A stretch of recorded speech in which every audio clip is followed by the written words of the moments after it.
Vous nous avez rejoint, vous êtes le spécialiste défense du groupe UMP, vous êtes sénateur des Hauts-de-Seine. Sur l'Afghanistan, 3750 soldats français toujours là-bas à peu près. Hein. Tout à fait. Est-ce qu'il faudrait accélérer le retrait des troupes françaises maintenant que Ben Laden est mort? Écoutez, je crois qu'il ne faut pas faire le lien entre l'élimination de Ben Laden, que nous saluons, hautement symbolique, et la réalité sur le terrain. Je vous rappelle que si nous sommes en Afghanistan, c'est sur décision, résolution des Nations Unies pour sécuriser le pays et permettre le développement d'un régime plus démocratique, ouvert, économique et social. Ben Laden n'était pas en cause dans la résolution. Aujourd'hui, Ben Laden n'est plus là. Le travail perdure. Nous travaillons tous les jours pour essayer d'apporter ce soutien au peuple afghan, pour renforcer, former et accompagner la police et l'armée afghane, pour leur permettre progressivement d'assurer la totalité du contrôle. Et vous savez notamment qu'en Surobie, cette zone où nous sommes présents avec la Capissa, nous espérons, courant de cette année, pouvoir remettre la responsabilité des armées et du contrôle au président Karzai, c'est donc aux Afghans directement. Je pense que nous aurons encore besoin des 3 ou 4 années annoncées, c'est-à-dire 2014-2015, pour permettre une sortie en sifflet, ce qui veut dire que nous pourrions retirer des troupes.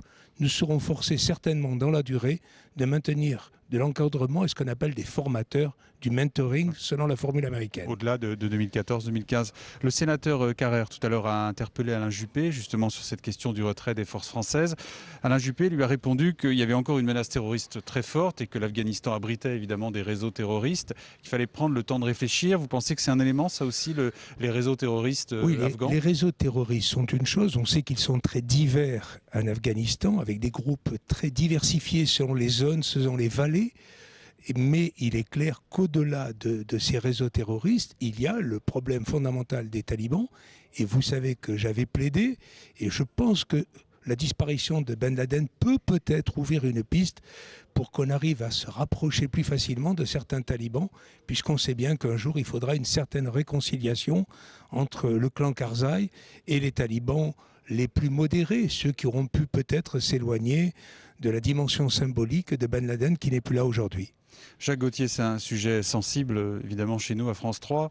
Lorsqu'on a appris la mort de Ben Laden, tout le monde a pensé, bien sûr, aux otages. Alors, au Mali, les 4 otages français, mais aussi les 2 journalistes de notre chaîne.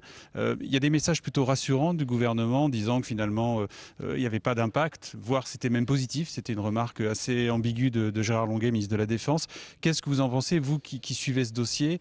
Quelles conséquences déjà pour les otages en Afghanistan? Écoutez, moi, je n'ai aucun contact précis, aucune information précise. Vous vous doutez bien que le gouvernement, il a raison, mène ses contacts en dehors du législatif. Il est clair, ce que nous savons, c'est que les groupes de talibans qui détiennent vos collègues sont des talibans qui ne sont pas liés directement à Al-Qaïda. Donc on peut espérer que la disparition de Ben Laden n'aggravera pas leur situation et qu'au contraire, elle permettra peut-être de traiter les problèmes sur des spécifications locales de la vallée, de la zone, et non pas de ramener à une dimension internationale et terroriste. Au Mali, c'est peut-être plus difficile. Alors justement, à l'inverse, Gérard Longuet expliquait en langage diplomatique que la situation est évidemment beaucoup plus délicate, puisque là, c'est AQMI, une branche d'Al-Qaïda. Oui, AQMI, c'est souvent revendiqué d'Al-Qaïda, et on a vu que souvent, les demandes de Ben Laden étaient reprises par AQMI et vice-versa. On voit bien aussi qu'AQMI demande 90 millions d'euros, ce qui n'est pas négligeable. Il y a une dimension terroriste, islamique pure et dure qui est évidente. Il y a aussi une dimension de grand brigandage. Et c'est vrai que la situation au Mali reste difficile. Le président de la République l'avait évoqué il y a déjà quelques mois. Je ne pense aussi à notre otage en Somalie. On l'évoque moins, mais j'espère qu'on arrivera aussi à garder des contacts pour aboutir un jour à sa libération. D'accord. Et bientôt 500 jours pour les 2 journalistes. Dans 10 jours, 3. 500 jours. Fait un chiffre quand même, de France 3. un peu triste et ahurissant. Jacques Gauthier, beaucoup de questions aussi sur la Libye, sur ce conflit qui dure, cette guerre civile qui s'enlise. Est-ce que vous pensez que la voie militaire était la meilleure solution? Écoutez, c'est toujours facile avec le recul. Mais je crois qu'il faut que nos concitoyens comprennent que nous avons fait le choix, en nous appuyant sur une résolution des Nations Unies, de faire une intervention aérienne. La frappe aérienne permet de réduire la force de l'ennemi, elle ne permet pas de gagner la guerre. Je dois vous rappeler la durée des frappes aériennes contre les Serbes ou contre Saddam Hussein. Donc c'est un processus qui est long, d'autant que les troupes de Kadhafi se cachent parmi la population, rendant les frappes plus difficiles. Donc il est clair que nous avons réduit de 30-50% l'outil militaire de Kadhafi. Il existe encore. La faiblesse que nous rencontrons, elle est sur le terrain.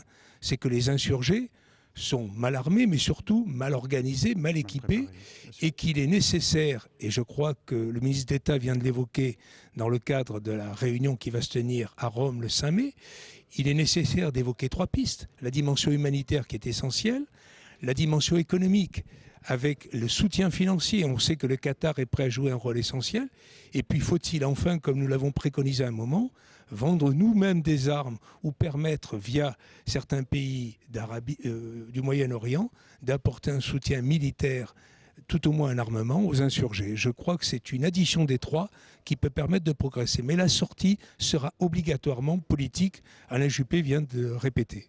Jacques Gauthier, une dernière question très courte sur la Syrie. Là, une autre voie a été choisie, la voie des sanctions. Paris demande à l'Union européenne, par exemple, des sanctions personnelles sur Bachar al-Assad, le président syrien. Est-ce que vous pensez que cette voie est meilleure, cette voie non militaire pour l'instant est meilleure? Écoutez, dans un premier temps, elle me semble naturelle. Je ne vois pas qui pourrait aujourd'hui décider d'une intervention en Syrie. Nous serions d'ailleurs dans un domaine très différent au niveau militaire. Je crois qu'il faut faire passer un geste fort, un message fort au président syrien pour qu'il comprenne qu'on ne peut pas utiliser la force abrupte, la violence extrême contre des populations qui ont un droit légitime à défiler et à demander plus de démocratie. Donc je crois que c'est la bonne voie que la France a choisie avec les nations européennes. Jacques Gauthier, merci d'être resté avec nous. Merci à vous de nous avoir suivis pour ces questions cribles sur la politique arabe et la France. Bonne soirée, au revoir.